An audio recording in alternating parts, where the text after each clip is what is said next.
Welcome to the AI Show on Brainwave Audio. I'm Liam Foster, and I'm joined by the amazing Ava Monroe. We're your guides to the fascinating world of AI. Each week, we take a deep dive into the latest research innovations and what it all means for us. Glad to be here, Liam. And today we're tackling a question that might just reshape how you think about AI learning. Yeah, you've been digging into some fascinating research on large language models, those LLMs everyone's talking about. Right. You seem really interested in how they actually learn, which honestly is a question that's puzzled researchers for a long time. Yeah, and from what I've read, you encountered this pretty crazy idea. Could it be that these LLMs, these like sophisticated language wizards, are essentially giant lookup tables? Yeah, that's the big question we're unpacking today. It sounds wild, right? We've always been told that machine learning is all about generalization, finding those universal patterns from the data. But what if it's more about memorization on like a massive scale? It really challenges what we think we know, doesn't it? Think about how we learn as humans. We have limited memory, so we rely on inductive reasoning. Okay. We see a few examples and try to extract general rules from them. It's like studying a handful of flashcards for a test and hoping you'll be good. Right. Makes sense. It's like if our ancestors saw a saber-toothed tiger, they didn't have time to analyze every single feline they'd ever encountered. They needed to generalize danger and run. Exactly. But computers, they don't have those limitations. Right. They can store massive amounts of data, process it super fast. So what if they're using a totally different approach, something called transductive inference? Transductive inference. Okay. All ears. All right. Imagine a student who brings the entire textbook to the exam instead of just those flashcards. Oh, wow. That's transductive inference. Instead of generalizing from a few examples, you have access to this huge database of information, and you can just look for the answer when you need it. So instead of studying for the test, they're just really good at looking things up. I mean, I can see how that would work for a computer with its massive memory. Yeah. But is that really how LLMs are working? Or are they just memorizing these giant data sets and then spitting out info when we ask them to? It's not quite that simple. There's this fascinating theoretical framework called Solomonic inference. Solomonic inference. Yeah. It describes this kind of optimal transductive approach. Yeah. Imagine running every possible program until you find the one that gives you the exact data you've observed. It's like having this lookup table of all possible knowledge. Okay, hold on. That sounds like something straight out of a sci-fi movie. Yeah. So are you saying LLMs are like working toward that, this like ultimate knowledge base? Are they on their way to becoming super intelligent? Well, not necessarily, and here's why. Solomonic inference, while it's powerful in theory, it isn't actually that intelligent when you think about it practically. Here's an example. Let's say we have an AI taking part in the International Math Olympiad. You know, that super challenging competition. Okay, so if a question is repeated, the algorithm wouldn't learn from the first time it saw the question. It would just go through the same process all over again, even though it already knows the answer. So it wouldn't really be able to apply its knowledge to new situations or learn from its mistakes? Right. That's kind of a relief, but also a little disappointing. I was starting to imagine a world ruled by super intelligent LLMs, solving all our problems. I know, right? But the reality is it's more nuanced than that. Just having a ton of memorized information, even on a massive scale, doesn't actually mean you understand it or that you're intelligent. Okay, so where does that leave us? Are LLMs just fancy memorization machines, or is there more to them? Well, that's where things get really interesting. See, inductive and transductive learning, they aren't mutually exclusive. It's not like one or the other. LLMs can actually be trained inductively to learn general patterns, but they can also use transductive approaches in context learning for specific tasks. So they can kind of have their cake and eat it too. Think fast, using those general rules, and then think slow, tapping into their massive memory banks. It's like they have two brains. That's a great analogy. It is a bit like Kahneman's thinking fast and slow model, But this brings up another question. What kind of architecture could support this type of hybrid learning? We need something that can handle both short-term memory, like the context window in a transformer, and also long-term memory on a massive scale. So it's like our student needs a way to store that entire textbook in their brain, but then also be able to quickly access specific pages for the test. Exactly. And that's where we start getting into some really fascinating territory. The world of BMojo. BMojo. That sounds pretty intriguing. Tell me more. BMojo is this new family of architectures. It combines the power of transformers, but with state space models. Okay. It offers a more holistic approach to memory. All right, I think I need a little bit of help here. What are state space models? And how do they fit into this whole memory puzzle? Okay, so think about it this way. Transformers are great at handling those short-term dependencies in language, like remembering the words that came right before in a sentence. Right. But they struggle with those long-range dependencies, like remembering something from paragraphs ago. And they also have trouble adapting to new information over time. So it's like they have a short attention span. Exactly. So state space models, they give us this really powerful framework for systems that change over time. They can capture those long-term dependencies and adapt to new information in a way that transformers can't. So by combining transformers with state space models, BMJO is basically giving our transductive student the ability to not just look things up in a textbook, but to actually learn those general concepts and adapt as they learn new things. Precisely. It's a pretty fascinating approach that could really change the way we think about AI learning and memory. But to get why BMJO is so significant, we need to go back in time a bit. Look at the history of memory and AI and how we got to where we are today. A journey through time. Sounds fun. Let's do it. So before we went down that whole BMJO rabbit hole, we were talking about this idea of LLMs becoming these world models, like encapsulating all sorts of info, not just language, but visual, auditory, you name it. Yeah, it's wild. Like if AI can build these super detailed models of the world, Right. what does that even mean for us? Should we be excited? Terrified? Both. It's definitely something to think about. Yeah. And as we explore this whole world model thing, we really have to be careful, especially when it comes to making sure those AI systems align with our values and goals as humans. You know what always gets me thinking about AI? Hallucinations. You hear about it all the time, right? Yeah. And AI spitting out text or images that sound good but are totally wrong. Yeah, that's an interesting point. And actually, hallucinations, they play a really important role in how AI reasons. Wait, really? How can making stuff up be a good thing for AI? Okay, think about it this way. Hallucinations are kind of like a product of any system that generates stuff.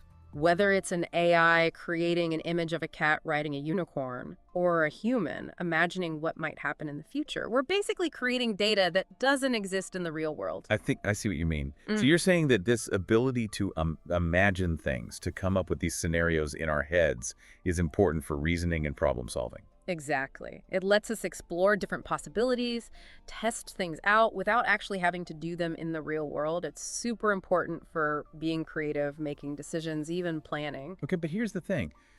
When humans hallucinate, it's usually grounded in reality somehow. Like, even if I'm imagining something crazy, it's probably based on things I've experienced or learned about.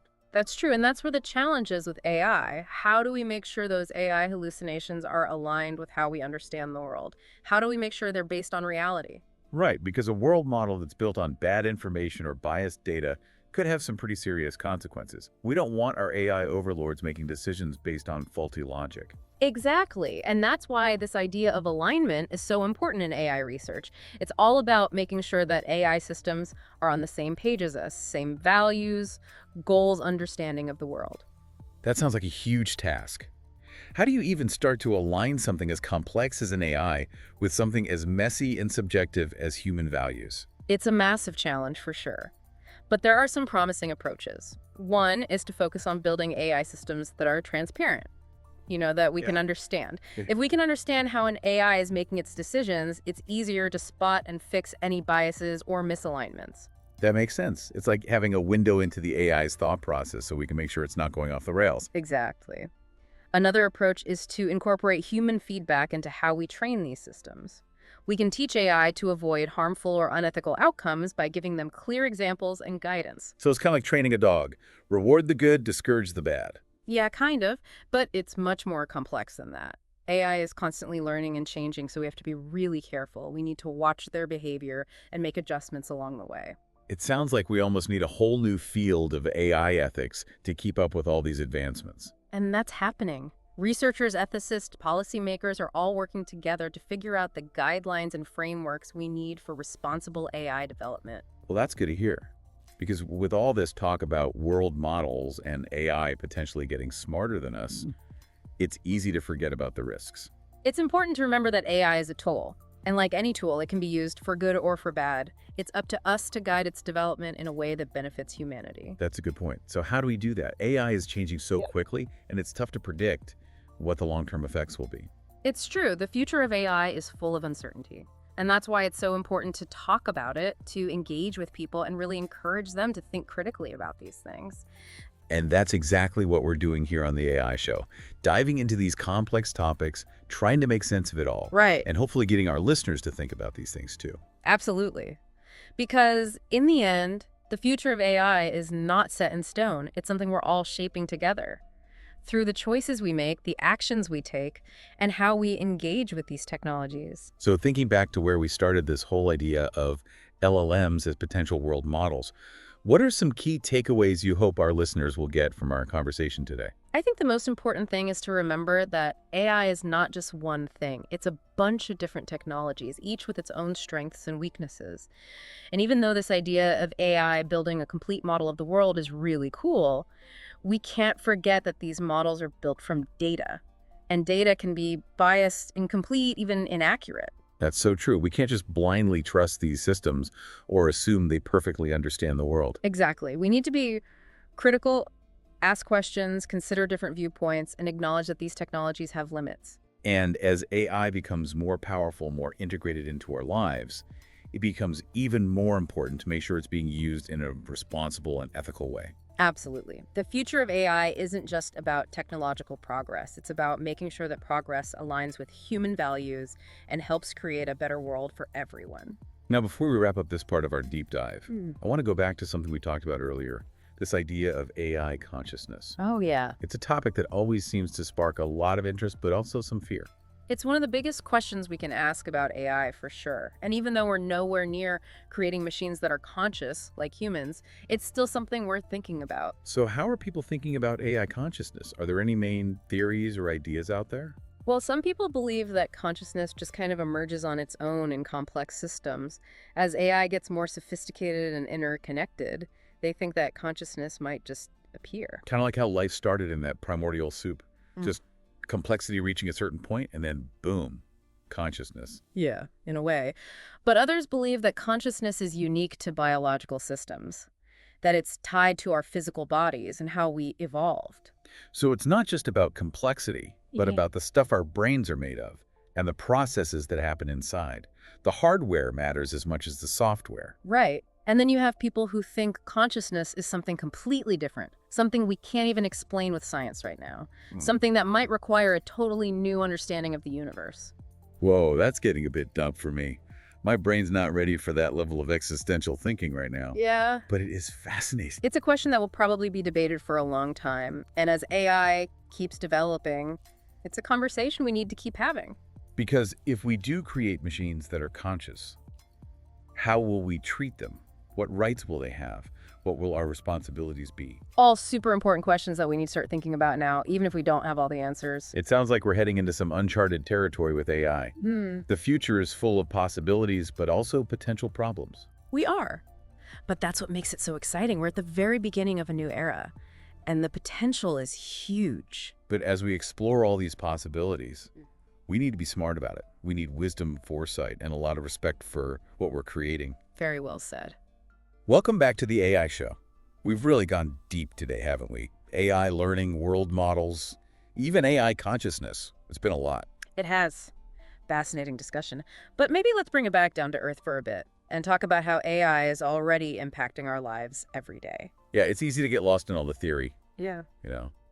the superintelligence and world models and all that. But AI is already here, changing things. Absolutely. Think about those recommendations you get on your favorite streaming service or those personalized ads you see online. That's all AI working behind the scenes. And it's not just the stuff we use every day, is it? I mean, AI is changing healthcare, finance, transportation, you name it. Feels like every industry is being transformed by this. You're right. In healthcare, AI is being used to look at medical images, help with diagnoses, even create personalized treatments. It's helping doctors make better decisions and potentially saving lives. That's amazing. And in finance, I've heard it can detect fraud, manage investments, and assess risks, like having this brilliant financial advisor working for you 24/7. Exactly. And then there are self-driving cars. What used to be science fiction is becoming reality thanks to AI. It really is mind-blowing how fast things are changing.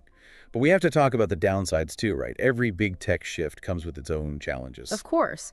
There are worries about people losing their jobs as AI takes over tasks that humans used to do. And as AI gets involved in more decision-making, We really need to watch out for biases that could lead to unfair outcomes. That's a great point. We can't just get caught up in all the excitement without thinking about the potential consequences. Yeah. For society, for the economy, it's like this balancing act between progress and responsibility. Well said. It's all about finding that balance, where we use the power of AI for good but also manage the risks. It's a challenge, but we have to face it. So it's not all doom and gloom then. AI could also be used to solve some of the biggest problems in the world, right? If we can teach machines to learn and think, surely we can use that to tackle things like climate change, poverty, and disease. Absolutely. That's where things get really exciting. Think about AI systems that can predict and prevent natural disasters, or create personalized education for every student, or even come up with sustainable energy solutions for the whole planet. Now, those are goals worth working towards. It sounds like we need everyone on board. Governments, researchers, companies, everyday people, all working together to make sure AI is used to benefit everyone. I agree. We need collaboration to create a future where AI makes the world a better place. It's a challenge for sure, but Yeah. it's one we have to take on. Because the future of AI and the future of humanity are connected. What we do today will shape the world we live in tomorrow. That's a great way to put it, and I think that's a good place to wrap things up. We've covered a lot in this deep dive on AI. We've talked about how it learns the benefits and the risks and the role we all play in shaping its future. We hope we've made you curious about AI and encouraged you to think critically about what it means for all of us. Remember, the future isn't set in stone. We're all creating it together. Stay informed, stay engaged, and let's work towards a future where AI helps us all.